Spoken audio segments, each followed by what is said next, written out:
I created Species Nutrition with one mission in mind: to provide bodybuilders and serious athletes with no-nonsense supplements that work. I put my name and reputation on every bottle of Species Nutrition products. If you want to be your absolute best, join the evolution.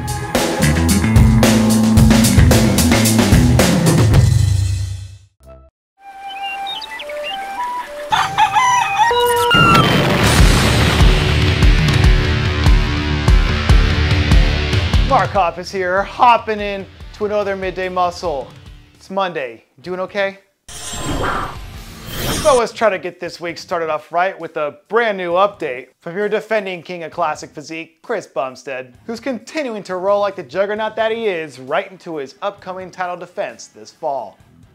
This has been a really interesting offseason for Chris for a lot of different reasons, but as far as bodybuilding is concerned, right now, all the reports that you hear from people close to his camp is that he is completely locked in, both mentally and physically, to such an extent that there doesn't seem to be any concerns about him adding another chapter to his legacy in the fall. The way that he continues to improve around the margins year after year still blows some minds when you go back and look at the progress throughout his title run.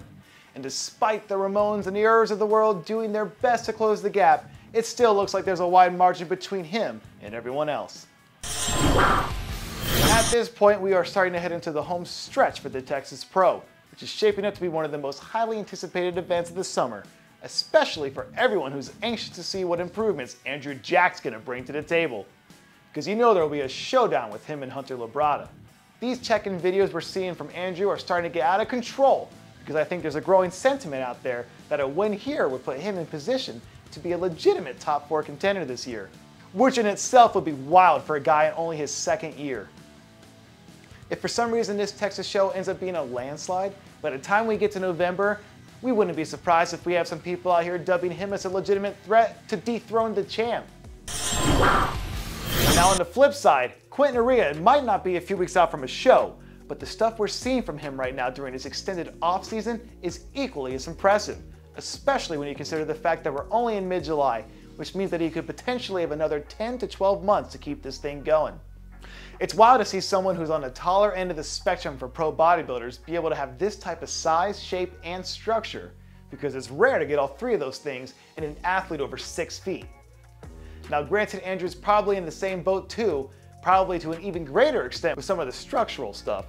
But if Quinton keeps going at this pace, it'll be real interesting to see what he brings to the table whenever he gets back into action next year.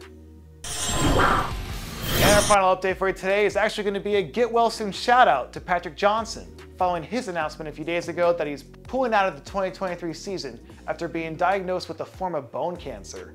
You can find more details about his diagnosis on his social media, where he spoke about it in detail. But right now it does appear to be a form that's highly treatable, thankfully, and in a sense we get from his message that he does expect to fully recover after undergoing whatever his treatment protocol ends up being. So Patrick, man, if you get this message, Mark's Muscle, know we're rooting for you, and that we hope to see you back and better than ever on the other side after you beat this thing. And all you Patrick Johnson fans, why not send some love his way? You know it'd be greatly appreciated.